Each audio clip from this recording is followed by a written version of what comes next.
இன்றே டவுன்லோட் செய்து உங்கள் ஃபேவரட் ஷோக்களை என்ஜாய் பண்ணுங்க.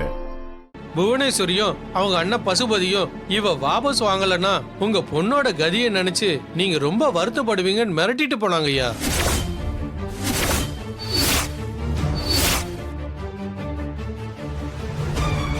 அவ அப்படியா சொன்னா? பதவிக்காக உயிரியை எடுக்கிற அளவுக்கு போராடே, இவளையெல்லாம் சும்மா விடவே கூடாது.